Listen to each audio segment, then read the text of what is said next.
শালবাগান গ্রামটা সব সময় একটু অদ্ভুত ছিল। ঘন গাছগাছালিতে ঘেরা এই গ্রাম দিনের বেলায় শান্ত, কিন্তু রাত হলেই অদ্ভুত অদ্ভুত শব্দে ভরে উঠত চারপাশ। এই গ্রামে থাকত একজন বয়স্ক লোক, মুনসুর দাদা।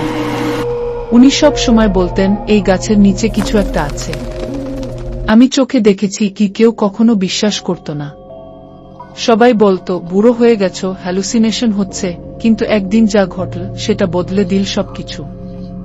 এটা ছিল আশ্বিন মাস, শরতের রাত, আর চারপাশে জোনাকির আলো জ্বলজ্বল করছে। গ্রামের কিশোর, নাম রাফি, সে তার বন্ধুর চ্যালেঞ্জে হেসে বলল, আমি গাছতলায় একা 1 ঘন্টা বসে দেখাবো, কোনো ভূত নেই। রাত 10টা। রাফি একা গেল সেই পুরনো শিমুল গাছের নিচে। একটা পুরনো হারিকেন সাথে, আর 1 বোতল পানি। সবাই দূর থেকে তাকিয়ে, কেউ সাহস করল না কাছে যেতে। প্রথম 5 মিনিট সব ঠিকঠাক। সে মজা করছিল, গুনগুন করে গান গাইছিল। কিন্তু তারপর হারিকেনের আলো হঠাৎ নিভে গেল। রাফি ভাবল বাতাসে নিভে গেছে, আবার জ্বালাতে গেল, কিন্তু কিছুতেই জ্বলছে না। ঠিক তখনই চারপাশে জোনাকির আলো মিলিয়ে গেল। নীরবতা, শুধুই নীরবতা।